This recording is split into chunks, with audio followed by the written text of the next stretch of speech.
Hello kaulam, ano mga balita na? O ayan, pinapakita ko sa inyo ang aking, yan ang tinatawag nating chicken kabsa. Ako'y nagluto, tapos ako'y may burong bawang. Ayan, ay di tayo muna. At saka tapos ako'y may yogurt pa. Yan talaga ang mga kapartner niyan.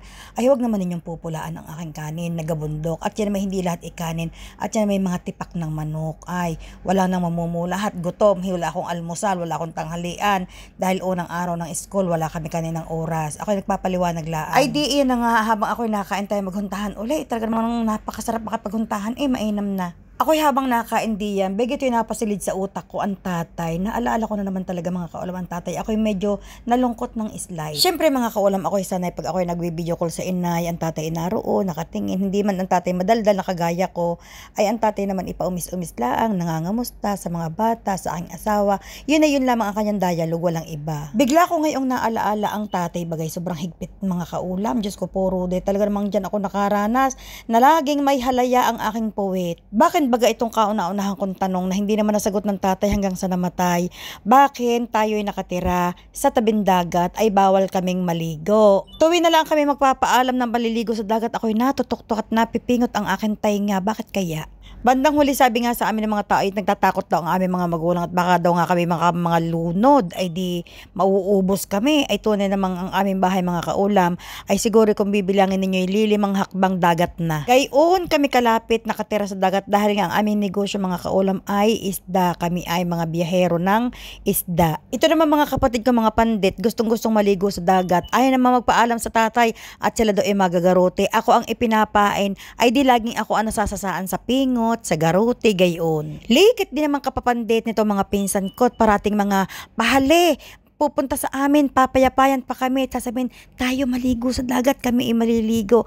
Ang ipinagtataka ko ay bakit sila ay pwedeng maligo, hindi sila nagagarote, payag na payag ang kanilang magulang. Bakit ka bukod tangi na lang ang kaming pamilya, kaming buong magkakapatid, bukod tangi na lang kami ang hindi pinapayagan maligo sa dagat? Napayag naman ay di dapat may kasama, katulad ng dapat ay kasama ang tatay, o dapat ay kasama ang mga pinsan namin mga lalaki at namin magbabantay daw sa amin. Pag niyakag naman namin ang tatay maligo, ay naman sumama, paano kami makakaligo? Ito naman mga kapinsan namin mga lalaki, ayaw rin magsasama at may mga kanya-kanya ding mga lakad, ay di laging kami ay luhaan. Sa higpit ng tatay talaga naman, mainam na. Isa pang ipinagbabawal ng tatay itong paglalagay ng cutex sa kuko. Bakit daw kami totoong mga naka-cutex? Kami daw naman ay mga wala pang trabaho. Kami daw naman ay mga estudyante pa lamang. Saka na lang daw kami maglagay ng cutex pag kami daw mga nag-uupisina na. Yun talaga hindi ko maintindihan kung bakit yun ang kanyang katwiran sa buhay hanggang sa akin na lang ang sinunod at nang walang ribok. Basta sa loob ng isang linggo mga 3 hanggang 4 na beses ako'y laging may pahalaya ang puwit dahil ako talaga ang pinakapasaway sa aming magkakapatid sa totoo lamang. Lalo't higit pag walang pasok, alas 7 pa lang ng umaga gusto ko ako'y nasa bahay na ng aking mga pinsan kami maglalaro na, kasarap naman maglaro Kaya lamang pag uwi, malayo pa ako, tanaw ko na ang tatay nakaunat na ang braso at may hawak ng sanga ng bayabas. At dahil nga ako'y maghapon sa laruan, ay di ako nga hindi nakakatulog ng tanghali. Kaya naman ang nangyayari, pag kami kakain na ng hapunan, ako'y parating ang ending tulog sa lamesa. Yun talaga ang akin talagang ugali araw-araw. Hanggang ako'y bubuhati na at dadalhin ako sa banyo para doon ako lilinisan ng katawan at ako'y ihihiga na sa kama dahil talaga namang hindi na kaya ng aking matang idilat at maghapon nga sa laruan maghapong pagod.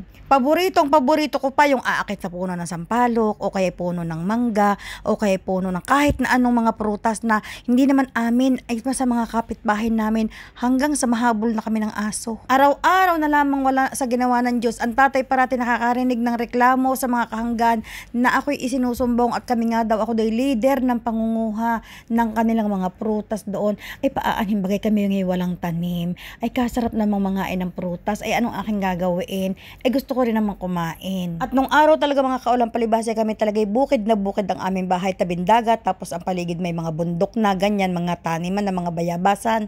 Pinakamahirap talaga sa amin ang mga kaulam, wala kaming kuryente. At tapos ang meron lang sa aming TV ay iisang pamilya. Pagkalayo-layo po sa aming bahay ay gustong-gusto namin manood sa gabi, di kami guyor magpipinsan at kami makikipanood ng TV. Katatapang naman ang aso nang may-ari ng TV iyon. Talaga naman kami gapang sa lupa, wag lang kami makagat ng aso at makapanood lang ng TV.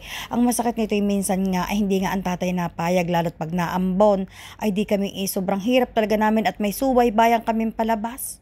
Hanggang sa nagdesisyon nga ang mga inay bumili ng TV, black and white. Yung cabinet pa, yung binubuksan ang cabinet tapos isinasara. Tapos dahil nga walang kuryente, edi ang ginagamit namin ay yung Motolite na battery. Tunay namang gabi-gabi puno ang aming bahay hanggang doon sa may bintana, nanonood kami ng TV. Dahil kami ngay pangalawa noon, sa pangatlo yata kami ba na nagka-TV sa lugar namin. Oh, wag kayong maingay dyan, mayaman kami noon. Para lang nga hindi na kami lumayas ng bahay. Ako lang naman talaga mga kaulaman nalayas. Ang mga kapatid ko hindi. Ako lamang talaga ang palipasan na yun. Manonood ng TV doon sa pagkalayo-layong katatapang naman ng aso. Siguro naawa na sa akin amang inay. At nang hindi na nga ako lumabas ng bahay, ay di bumili nga ng TV. Ay di kaming lahat ng magpipinsan, sa aming lahat kami nanonood. Ang problema naman nga pag nauubos na ang battery ng Motolite ay di dadalhin sa bayan, pakakargahan. 2 araw naman bago makuha. Kaya bandang huli ang binili namang inay 2 ng battery para halinhinan. Ay di minsan inaabot nga ng tagbagyo ay hindi madala sa bayan. Wala man kaming mapanood. Ang pinakamasakit pa nito pag nahapay ang hangin at tagbagyuhan ay di nahapay din ang antena. Pag sa hirap na may wala namang mapanood sa TV, malabong malabo naman pag ang antena ay naiibo, ay di ang tatay laging nasa bubong. Sisigawan kami, malinaw na ga! Sasabihin namin sa tatay, malinaw na ho. Ang tatay hindi pa nakakababa. Naikot na naman ang antena, lumabo na naman. Pinaka-problema talaga ang mga gayong pangyayari. Isa, kayo gay relate mga kaulam sa gayon. Tapos napansin nga ng tatay tsaka ng inay kami magkakapatid, mahihilig kaming kumanta. Meron naman din kami mga boses kahit papaano, ay di ibinili nga kami ng karaoke. Yung may multiplex na nakalagay, kayo gay relate mga kaulam. Sa aking salitain, mahahalata ninyo aking edad. Ay di kami nga ibinili ng gayon. Kung talaga namang atungal, baka, umagat hapon ang pagkanta. Nung araw, pagka kayo may mga gayon, parang kayo mayamanin, may kaya sa buhay, gayang-gayaan. Pero kami hindi. Kaya lang amang inay talagang nagpipilit bumili noon dahil nga sa akin mga kaulam para hindi nga ako lumabas ng bahay. At talaga naman minsan mga kaulam, 8:00 na ng gabi, ako'y wala pa rin. Nandun pa ako sa bahay ng aking mga tiyahin. Doon na ako nakain. Doon na ako kinakaon. Parati namang ang pangkaon sa akin mga kaulam pag ako'y sinusundo. Parating may sanga ng bayabas na panghataw talaga naman sa aking likor. Ay lagi namang may pahalaya gabi-gabi. Pero gayon pa man mga kaulam, talaga naman ako isa sa pinaka-maaasahan din sa gawaing bahay. Ako naman mga kaulam, bago tumalon sa umaga o bago umalis, sinisigurado ko ako'y nakapagwalis na ng aming likod at harap ng bahay. Ako'y nakapagluto na ng pagkain nila, nakapagsaing na ako, nakapagprito na ako ng isda. Sinisigurado kong hindi sila lahat magugutom. Para pagdating ng hapon, wala silang maisumbat sa akin na sila basta ko na lamang iniwanan, wala akong trabaho, wala akong ambag. Noon pa man ay talagang hilig ko na yung isda, hilig ko na ang pagluluto ng isda, hilig ko na ang pagbebenta ng isda, at ako talaga naman ang naging katulong ng mga inay sa kanilang negosyo na isda. Ako'y talagang naging silbing taga-yelo, taga-timbang, basta ako'y katulungin sa aming isdaan. Sa murang edad ko noon ay talagang ako'y namulat na ang negosyo namin ay ganyan. Kaya kahit hanggang ngayon mga kaulam, yan pa rin ang aking ginagawa kapag ako'y may oras dito sa Dubai. Nagtitinda rin ako ng isda, nagluluto para ibenta sa mga kapwa natin Pilipino.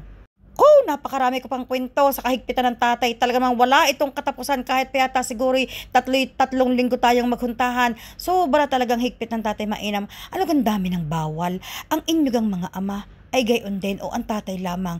Talaga namang pag ikaw napatawa ng malakas habang ikaw nakain, may tangkab agad sa tatay mainam. Bakit ito'y sukal na sukal sa loob na pag kami nakain ay kaming 3 babae halimbawa kami magtatatawanan o kaya kami maghuhuntahan, agad ipagtingin sa amin ng tatay, alam na this. Alam na talaga agad may tatamaan talaga.